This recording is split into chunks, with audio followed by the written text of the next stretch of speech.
Voice of south நேயர்களுக்கு வணக்கம்.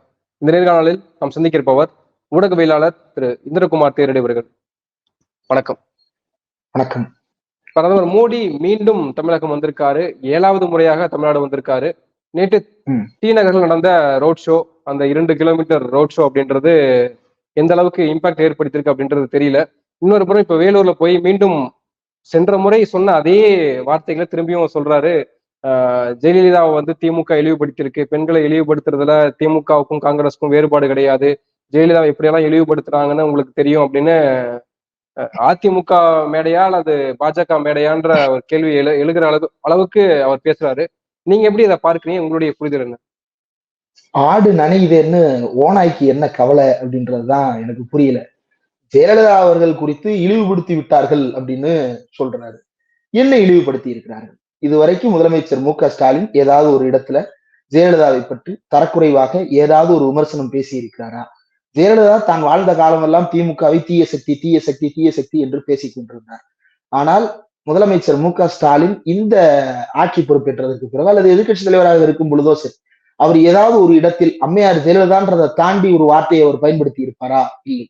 அதே போல ஜெயலலிதா அவர்கள் மரணத்திற்காக நீதி கேட்டு ஓ பன்னீர்செல்வம் பிரச்சாரம் பண்ணி அதுக்கப்புறம் யாருக்கு எதிராக நீதி கேட்டாரோ அவங்கள்ட்டே போய் சமரசம் பண்ணிட்ட பிறகும் கூட ஜெயலலிதா அவர்கள் மரணம் குறித்து அந்த ஆணையத்தினுடைய அறிக்கையை முழுமையாக பெற்றது முதலமைச்சர் மு.க.ஸ்டாலின். கொடநாடு எஸ்டேட்டில் நடந்த கொலைகள், கொள்ளை, அங்கு அடுத்தடுத்து நடந்த தொடர் மரண சம்பவங்கள், இது குறித்தான விசாரணையை முடுக்கிவிட்டு அது நடந்து கொண்டிருப்பது கூட முதலமைச்சர் மு.க.ஸ்டாலின் ஆட்சி காலத்துல. அப்ப திமுக இழிவுபடுத்தி விட்டது அப்படின்னு சொல்லுவதற்கு என்ன முகாந்திரம் இருக்கிறது அப்படின்னு முதலமைச்சர் மு.க.ஸ்டாலின் அப்படி பேசியிருக்கிறார்.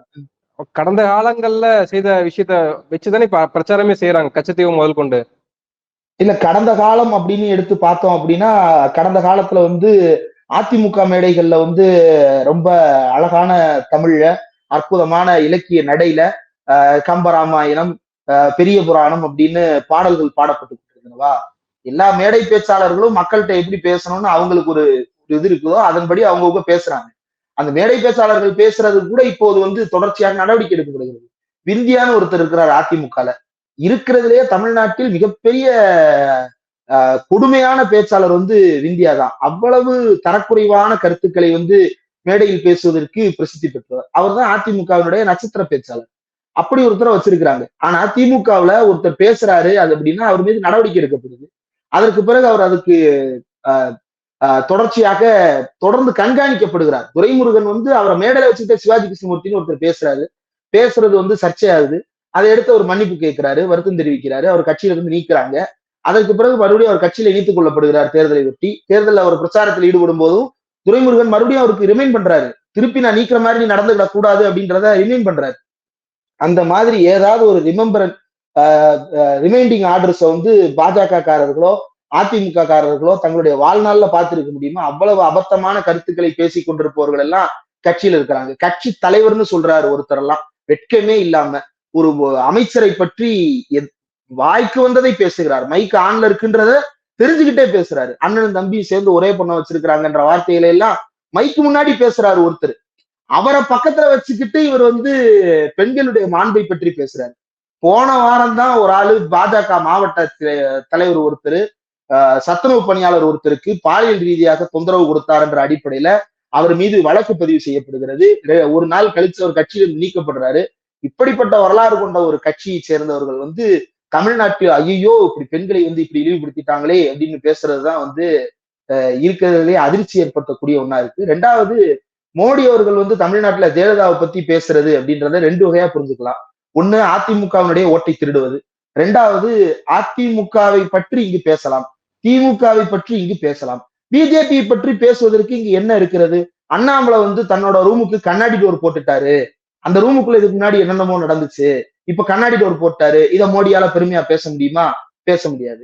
பாஜகவில் இருக்கக்கூடிய பெண்களே பல பேர் பாலியல் ரீதியான புகார்களை அந்த கட்சியில் இருப்பவர்கள் மீது தெரிவித்துக் கொண்டிருப்பதாக மதன் ரவிச்சந்திரன் ஒருத்தர் வீடியோ போட்டுட்டு இருக்கிறாரு.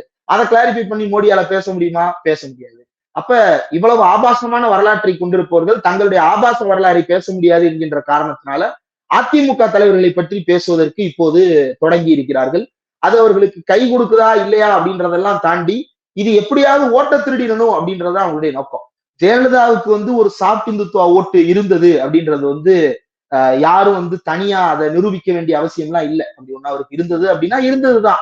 அவர் கரை சேவைக்கு ஆள் அனுப்புனதா இருக்கட்டும், ஆடு மாடு கோழி பலியிட தடை சட்டம் விதித்ததாக இருக்கட்டும், ரிலீஜியஸ் கன்வர்ஷன் தொடர்பாக அவர் விதித்த சட்டமாக இருக்கட்டும், இதெல்லாம் அவருக்கு பெரிய பேக்ஃபயர் ஆனது. அப்ப பேக்ஃபயர் ஆகும்னு தெரிஞ்சும் அந்த சட்டத்தை அவங்க இம்ப்ளிமெண்ட் பண்றாங்க அப்படின்னா அவருக்கும் ஏதோ ஒரு சாஃப்ட்வேர் இந்துத்துவ அழுத்தம் அவருக்கு இருக்குது. அதை வந்து அவர் வந்து பிரதிபலிக்கிறாருன்றதான் புரிஞ்சுக்க முடியுது. சோராம்சாமி மாதிரியான நாட்கள்லாம் யாரு சாஃப்ட் இந்துத்துவம் இல்லாம வேற என்னது? அவன் ஹார்ட்கோர் இந்துத்துவ குரூப். இப்ப ஹார்ட்கோர் இந்துத்துவ சாஃப்ட் இந்துத்துவான்னு சொல்லிட்டு பல கேங்கும் அதிமுகவுக்குள்ள பல காலமாக குடியிருக்கிறது. அந்த அந்த குரூப்பை எல்லாம் இப்ப வெளியெடுக்கணும், அதை வந்து பிஜேபி ஓட்டா டிரான்ஸ்பர் பண்ணிக்கணும் அப்படின்றதுதான் வந்து அவருடைய மோட்டிவ். இது வந்து ஏற்கனவே நடக்காததெல்லாம் ஒன்றும் கிடையாது. பீகார்ல வந்து கற்பூரி தாக்கூர் அப்படின்னு சொல்லி பீகாரினுடைய முன்னாள் முதலமைச்சர் ஒருத்தருக்கு பாரத ரத்னா கொடுக்குறாங்க. ஏன் அதை கொடுக்குறாங்க அப்படின்னு கொஞ்சம் பின்னோக்கி எடுத்து பாருங்க. அவர் வந்து சோசியலிச பின்னணி கொண்ட ஒரு நபர், மக்கள் தலைவர் என்று அறியப்படுவார், ஜனநாயக் அப்படின்னு தான் அவரை அழைக்கிறதே. ஏன் அப்படின்னா அவர் அங்க இருக்கக்கூடிய பெரும்பான்மை ஓபிசிக்களுக்கு இடஒதுக்கீட்டு கொள்கையை அமல்படுத்தினார். எப்ப அமல்படுத்தினாரு? மண்டல் கமிஷன் ஒன்று அமைக்கப்பட்டு அது பரிந்துரை எல்லாம் கொடுக்கறதுக்கு முன்னாடியே அவர் 27% இடஒதுக்கீட்டை அவருடைய மாநிலத்துல ஓபிசிக்களுக்கு வழங்கி இருக்கிறார் அப்படின்ற வரலாறு அவருக்கு இருக்கிறது. இப்ப இப்படிப்பட்ட வரலாறு பீகார்ல பிஜேபிக்கு இருக்கிறதா? கிடையாது. அப்ப என்ன பண்றாங்க? நிதிஷ்குமாரோட கூட்டணி வைக்கிறாங்க. அந்த கூட்டணி தொடர்ந்து வந்து கொண்டே இருக்கிறது. அந்த கூட்டணி ஒரு கட்டத்துல பிரேக் ஆகுது. திருப்பி கூட்டணி வந்துருச்சு அப்படின்றது இருக்கட்டும். அது வர்றதுக்கு முன்னாடி என்ன பண்றாங்க அப்படின்னா கற்பூரி தாக்கூருக்கு பாரத ரத்னா கொடுத்து நான் கற்பூரி தாக்கூரின் வழி நடப்பவன். கற்பூரி தாக்கூர் இருந்தாருன்னா எதை எடுத்து அடிப்பாருன்னு தெரியல. அவ்வளவு கேவலமான கருத்து அது. இந்தியாவில் இருக்கக்கூடிய அத்தனை ஓபிசிக்களுக்கும் எதிராக நாடாளுமன்றத்திலும் இந்தியாவினுடைய கோர்ட்டுகளிலும் வாதாடிவிட்டு எப்படித்தான் இவரால் ஓபிசி தலைவர் என்று பேச முடிகிறது என்றே தெரியவில்லை. அவ்வளவு மோசமான செயல்பாட்டில் ஈடுபட்டிருக்கிறார்கள். அப்போ அங்க கற்பூரி தாக்கூரை எடுத்துக்கொண்டு என்ன நடக்குது அப்படின்னா ஆல்ரெடி அங்க நிதிஷ்குமார் வைத்திருக்கக்கூடிய வாக்குகளை வந்து தன் பக்கம் சுரண்டி தின்க தொடங்கிவிட்டது பிஜேபி. ஏன்னா நிதிஷ்குமார் வந்து 115 சீட்டு வச்சிருந்தாரு ஒரு காலத்துல. இன்னைக்கு அவர் 45 சீட்டுக்கு ரெடியூஸ் ஆயிருக்கிறாரு. இந்த மீறி இருக்கக்கூடிய 70 சீட் என்னடா ஆச்சுன்னு எடுத்து பார்த்தோம்னா அது மொத்தமும் பிஜேபிக்கு டிரான்ஸ்பர் ஆகி இருக்கிறது. அந்த பிஜேபி டிரான்ஸ்பர் ஆன வாக்குகளை இன்னும் அதிகப்படுத்தணுன்றதுக்காக இப்ப கற்பூரி தாக்கூர் அங்க கையில் எடுக்கிறாங்க. அதே மாதிரிதான் இங்க அதிமுகவோடு கூட்டணி வைத்து தங்களுக்கு வாக்கு வங்கி இருப்பது போன்ற தோற்றத்தை ஏற்படுத்தி வைத்திருக்கிறார்கள். அதை இப்ப சமன் செய்ய வேண்டும் என்கின்ற ஒரு நெருக்கடி இருப்பதன் காரணமாக அதிமுகவின் தலைவர்களை பேச தொடங்கி அந்த ஓட்டுக்களை எல்லாம் திருடும் முயற்சியில் ஈடுபட்டு இருக்கிறார்கள். எந்த முகத்தை வைத்துக் கொண்டு பிரதமர் மோடி இங்கே வருகிறார்னு முதலமைச்சர் ஸ்டாலின் கேள்வி கேட்கிறாரு. நீங்க வெள்ள பாதிப்புகள் பணம் கொடுக்கல, எந்தவித நிதி ஆதாரங்களும் கொடுக்கல, ஆனால் வர்றீங்க ஓட்டு கேட்க மட்டும் அப்படின்னு கேட்கிறாரு. ஆனால் திரும்பியும் வராரு இல்லையா? 7வது முறையாக வருகிறார், வேலூர்ல பிரச்சாரம் பண்றாரு. அப்போ ஏதோ ஒரு விதத்துல வந்து ஒரு தாக்கத்தை ஏற்படுத்தணும்னு அவங்க நினைக்கிறாங்க இல்லையா? அது நம்ம நடக்கவே நடக்காதுன்னு சொல்லிட முடியுமா? அண்ணாமலைக்கு நல்ல ஜாதி பின்புலத்துல இருந்து வராருன்னு சொல்றாருன்னா அது மூலியமாக ஒரு சில விதமான வாக்குகள் ஜாதி பின்புலத்துல இருந்து வராம போயிருமான்ற ஒரு கேள்வியும் இருக்குல்ல. இவ்வளவுதான் பிஜேபியோடைய பாலிடிக்ஸ். இப்ப தமிழ்நாட்டுல வந்து அதிமுக ஓட்டு கேக்குது, திமுக ஓட்டு கேக்குது. ஏதாவது ஒரு இடத்துல ஏதாவது ஒரு சாதியை குறிவைத்து அவங்க ஓட்டு கேட்டு பாத்திருக்கீங்களா? எங்கேயும் கேட்டிருக்க மாட்டாங்க. ஏன்னா சமூகத்துல வெவ்வேறு சாதிகள் இருந்தாலும் கூட அந்த வெவ்வேறு சாதிகளினுடைய ஓட்டுக்களை பகுதி பெரும்பான்மை சாதிகளோட ஓட்டை மட்டும் வாங்கி ஒருத்தரால ஜெயிச்சிட முடியாது. அதன் காரணமாக எந்த கட்சியும் இங்கு வந்து ஒரு சாதியின் ஓட்டை நம்பி இயங்குவது கிடையாது. அது சாதி கட்சி ஒரு சாதியின் ஓட்டை மட்டுமே நம்பி இயங்கி கொண்டிருப்பது. ஆனா மற்றவர்கள் எடுத்துக்கிட்டீங்க, பொது கட்சிகள் எடுத்துக்கிட்டீங்க அப்படின்னா அவங்க எந்த திருமாவளவன் எடுத்துக்கீங்க, இந்தியாவில் இருக்கக்கூடிய அத்தனை ஓபிசிக்களுக்குமான செயல்பாட்டை முன்னெடுத்திருப்பது திருமாவளவன் அவர்கள் தான். இந்தியாவில வந்து ஓபிசிக்களுக்கும் சிறுபான்மையினருக்கும் post matric scholarship, pre matric scholarship எல்லாம் தடுத்து நிறுத்தப்பட்ட போது அதை எடுத்து பேசியது யாரு? திருமாவளவன் அவர்கள் தான் எடுத்து பேசினாரு. ரவிக்குமார் அவர்கள் தான் எடுத்து பேசினாரு. மற்ற எடுத்து பேசுறாங்களே, எடுத்து பிஜேபி அதை தடுத்து நிறுத்தியது. அப்ப பிஜேபியினுடைய மோட்டோ அப்படின்றது வந்து சாதி ரீதியான ஓட்டுக்களை கவர் பண்றது அப்படின்றதுதான். ஏன் அதை பண்ண நினைக்கிறாங்க அப்படின்னா தமிழ்நாட்டுல வந்து இவங்க சோசியல் இன்ஜினியரிங் சொல்றாங்க. அதை சோசியல் ஜஸ்டிஸா தமிழ்நாட்டில் அமல்படுத்தி காட்டியது வந்து அறிஞர் அண்ணாவினுடைய திராவிட முன்னேற்ற கழகம் தோற்றுவிக்கப்பட்ட அந்த காலம். தமிழ்நாட்டில் இருக்கக்கூடிய பிற்படுத்தப்பட்ட சாதிகள் அத்தனை பேருடைய பிரதிநிதிகள் தங்களுடைய கட்சியில் இருக்கிறாங்க. தமிழ்நாட்டில் இருக்கக்கூடிய பட்டியல் பழங்குடியின அத்தனை சாதியை சேர்ந்தவர்களும் அந்த கட்சிக்குள்ள இருக்கிறாங்க. அப்ப ஒரு சாதியை மையப்படுத்தி மட்டுமே ஓட்டு கேட்பது, இப்ப அண்ணாமலையை நல்ல சாதின்னு சொல்லிட்டு கொங்கு வேளாளர்கள்ட்ட அப்பீஸ் பண்றது, அல்லது வந்து தேவநாதன் யாதவ் முன் வச்சு இங்க இருக்கக்கூடிய யாதவர்கள்ட்ட வந்து ஓட்டு தேர்த்த பாக்குறது, நயினார் நாகேந்திரனை முன் வச்சு அவர் சாதியை சேர்ந்தவர்கள்ட்ட ஓட்டு தேர்த்த பாக்குறது அப்படின்னு சொல்லிட்டு சாதி ரீதியான அரசியலை இவர்கள் முன்னெடுத்துக் கொண்டிருக்கிறார்கள். ஆனால் அந்த சாதிகள் எல்லாம் பிரதிநிதித்துவம் பெற்று அந்த சாதிகள் எல்லாம் முன்னேற்ற பாதையில் இன்று நடந்து கொண்டிருப்பதற்கு காரணமாக அதிமுக, திமுக போன்ற கட்சிகள் இங்கு செயல்பட்டு இருக்கிறார்கள் கடந்த காலத்தில். அப்போ இதை ரிவர்ஸ் பண்ணணும்னு நினைக்கிறாரு. அதனாலதான் அண்ணாமலை நல்ல சாதி பின்புலம் கொண்டவர்னு பேசிட்டு திரிகிறாரே தவிர அனைத்து சாதிகளுக்குமான அல்லது சமத்துவமான ஒரு கட்சியாக பிஜேபி இல்லை என்பதற்கான உதாரணம் தான் அவர் நல்ல சாதின்னு பேசுறது. தொடர்ந்து இங்க வர்றாருன்ற ஒரே காரணத்தினாலேயே அவருக்கு இங்க ஓட்டு விழுந்துட போறது கிடையாது. இதற்கு முன்னாடி எத்தனையோ தலைவர்கள் இங்கு தலைகீழாக நின்று தண்ணீர் குடித்திருக்கிறார்கள். அவர்களுக்கெல்லாம் விழாத ஓட்டு மோடிக்கு விழுந்து விடுமா அப்படின்றது பெரிய கேள்விக்குறி. இவங்க மாற்றத்தை உருவாக்க நினைக்கிறாங்கன்னு சொன்னீங்க இல்லையா? நேற்று ஒரு 1.5 கிலோமீட்டர் அந்த ரோட் ஷோ, 1.5 கிலோமீட்டர் அந்த ரோட் ஷோ நடந்தது சவுந்தரபாண்டியன் பஜார்ல. இந்த பாண்டி பஜார் ஏரியால நீங்க சும்மா நடந்து போனீங்கன்னா கூட அவ்வளவு கூட்டம் நிற்கும். அந்த சைட்ல இருக்கக்கூடிய பிளாட்ஃபார்ம்ஸ்ல நீங்க நடந்தே போக முடியாது. அந்த அளவுக்கு அந்த பகுதிகள் எப்போதுமே கூட்டமாகவே இருந்து கொண்டிருக்கும்.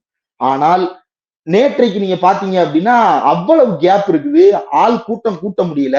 கூட்டம் இல்லாத காரணத்தினால கூட்டத்தையே வேகமா முடிச்சுட்டு, ரேலியவே வேகமா முடிச்சுட்டு ஆளு அப்ஸ்காண்டு. இந்த லட்சணத்தில் நேற்று கூட்டம் நடந்திருக்கு.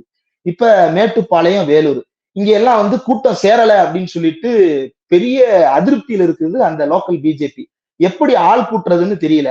ஒரு தடவை நந்தனத்துக்கு ஆள் கூட்டிட்டு வந்தாச்சு. ஆனா எல்லா இடத்துக்கும் எப்படி ஆள் கூட்டிட்டு வர்றது அப்படின்ற சிம்பிளான டெக்னிக் கூட பிஜேபிக்கு தெரியல அப்படின்றதுதான் இங்க கலை யதார்த்தம்.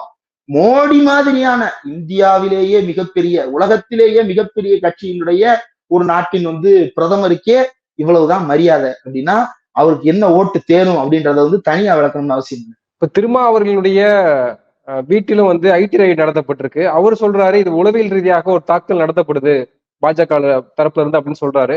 ஆனால் நம்ம டெல்லி உயர்நீதிமன்றத்திலே நம்ம பார்த்தோம், அரவிந்த் கெஜ்ரிவால் வழக்குல சட்டப்படியான கைது தான் அப்படின்னு அவங்களே தீர்ப்பு கொடுக்குறாங்க.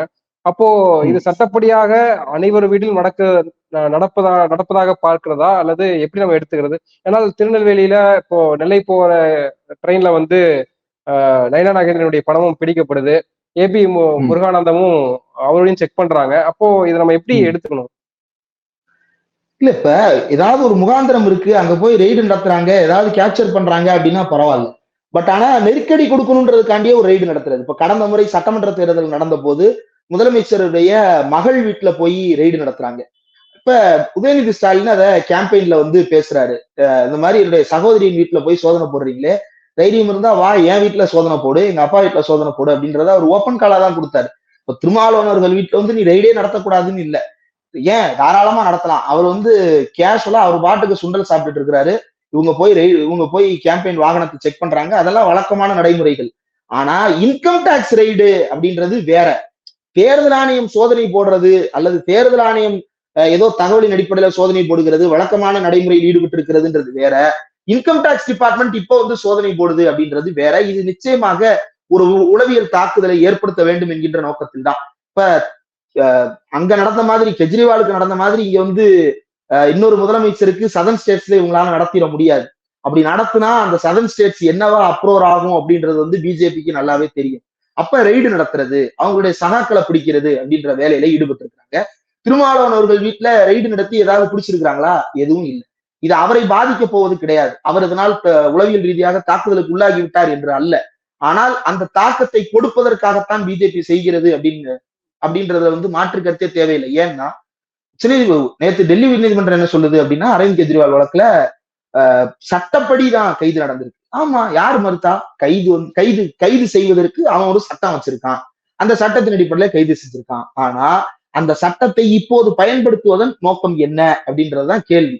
அந்த கேள்விக்கு உயர்நீதிமன்றத்தால பதிலளிக்க முடியல. அந்த கேள்விக்கு உச்சநீதிமன்றம் என்ன பதிலளிக்குது அப்படின்றத நம்ம பொறுத்திருந்து பார்க்கலாம். ஆனால் சட்டம் இருக்கிறது என்பதன் காரணமாகவே அந்த சட்டம் நல்ல சட்டம் என்று அர்த்தம் அல்ல. வேளாண்மை சட்டத்துக்கு கூட தான் ஒரு சட்டம் போட்டாங்க. அந்த சட்டத்தின் அடிப்படையில இவங்க செயல்பட ஆரம்பிச்சிட்டாங்கன்றதுக்காண்டி சட்டப்படி சரி. ஆனா விவசாயிகள் எதிர்க்கிறாங்க அப்படின்னு அதை புரிஞ்சுக்கிறதா? கிடையாது. சட்டப்படி சரி அப்படின்னு அவன் ஒரு சட்டத்தை எழுதி வச்சிருக்கிறான்னா அந்த சட்டத்தை அவன் எப்படி எழுதிக்கிறான்? அந்த சட்டத்தை பெரும்பான்மையின் அடிப்படையில எழுதிக்கணும். அந்த பெரும்பான்மையின் அடிப்படையில நீ எழுதிக்கிற எல்லா சட்டமும் அரசியலமைப்பு சட்டத்துக்கு உட்பட்டதாக இருக்கிறதா அப்படின்னா இல்ல அப்படின்றது நாம மட்டும் சொல்லல. உலக அளவில் இருக்கக்கூடிய அறிஞர்கள் இந்தியாவை நோக்கி சொல்லிக் கொண்டிருக்கக்கூடிய கருத்து அதுவாகத்தான் இருக்கிறது. அப்போ ஒரு சட்டம் இருக்கிறது அப்படின்றதுனாலேயே அதை எல்லா நேரங்களிலும் பயன்படுத்தி கொண்டே இருப்பது அப்படின்றதுதான் எதேச்சதிகாரம். அதற்கு பேர் தான் சர்வாதிகாரம். ஒரு ஊழல் ஒண்ணு நடக்குது. அந்த ஊழல் எப்போ ஊழல்? அதுக்கு ஒரு சட்டம் இல்லாத போது அது ஊழல். அதை செய்வதற்கு ஒரு சட்டத்தை எழுதி கொண்டால் அது ஊழல் கிடையாது.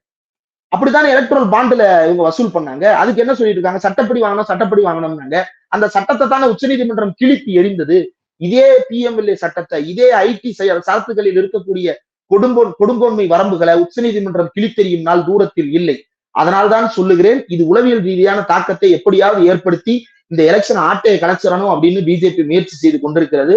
அதற்கு அரசியல் சாயம் இல்லை அப்படின்னு சொல்லிட்டு ஐடி ரெய்டுக்கோ இடி ரெய்டுக்கோ அரசியல் சாயம் இல்லை அப்படின்னு உச்சநீதிமன்றமோ உயர்நீதிமன்றமோ சொல்லலாம். மக்களுக்கு தெரியும் எது அரசியலா நடக்குது, எது அரசியல் இல்லாம நடக்குது அப்படின்றது மக்களுக்கு தெளிவாக தெரியும்.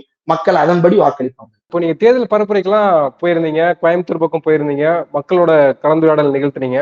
அதுல இருந்து அண்ணாமலையுடைய வெற்றி வாய்ப்பு எந்த அளவுக்கு இருக்குன்னு நினைக்கிறீங்க? அண்ணாமலை முதல்ல ஊருக்குள்ள வரணும். அவர் ஊருக்குள்ள போய் அவருக்கு முதல்ல பிரச்சாரம் பண்ணணும். அதுக்கப்புறம் அவர் அதாவது ஸ்டார் கேம்பெயினர்ஸ் சொல்லுவாங்க. இந்த ஸ்டார் கேம்பெயினர்ஸுடைய வேலை என்னன்னா, மற்ற எல்லாருக்கும் போய் ஓட்டு கேட்கறது அப்படின்னு. ஒண்ணு நீங்க ஸ்டார் கேம்பெயினரா போயிருங்க, இல்லைன்னா கேண்டிடேட்டா ஒரு இடத்துல நில்லுங்க. கேண்டிடேட்டா நின்றுட்டு ஊருக்குள்ள வேலை பார்க்காம ஊரா போய் சுத்துறதுனால எந்த விதமான பிரயோஜனமும் கிடையாது. களத்துல அண்ணாமலையினுடைய பிரசன்ஸ் அப்படின்னு பார்க்க முடியல. அங்கேயும் ஒரு பெரிய ஒரு மீடியா மேனேஜ்மெண்ட் வேலை நடந்திருக்கிறது. வீடு வீடா போய் பிட் நோட்டீஸ் கொடுக்குற அளவுக்கு அவங்க ஆள் திரட்டி வச்சிருக்காங்க காசு கொடுத்து அப்படின்ற அந்த செய்திகளை மட்டும் பார்க்க முடியுதே தவிர, ஓட்டா அது எந்த அளவுக்கு மாறும் அப்படின்றதுல இப்ப வரைக்கும் எந்த கிளாரிட்டியும் இல்ல. இதுக்கு முன்னாடி சிபி ராதாகிருஷ்ணன் 3,92,000 ஓட்டு வாங்கியிருக்காரு ஏடிஎம்கே அலையன்ஸோட சேர்த்து. அதுக்கப்புறம் 2014 3,82,000. அது பாமக எல்லாம் இருந்த காலகட்டத்துல. இப்போ மறுபடியும் எடுத்து பார்த்தோம் அப்படின்னா, இப்ப மோடிக்கு எதிரான கடுமையான எதிர்ப்பு இருக்கிறது, ஜிஎஸ்டி வந்திருக்கிறது, டிமானிட்டைசேஷன் வந்திருக்கிறது, இம்போர்ட் செஸ் அதிகமாகி இருக்கிறது, பங்களாதேஷ் துணிமணிகள் இம்போர்ட் ஆயிருக்குது, தொழில் நசிவடைந்து இருக்கிறது, பெரிய ஆன்டி இன்கம்பன்சி அந்த மக்கள் மத்தியில இருக்கு.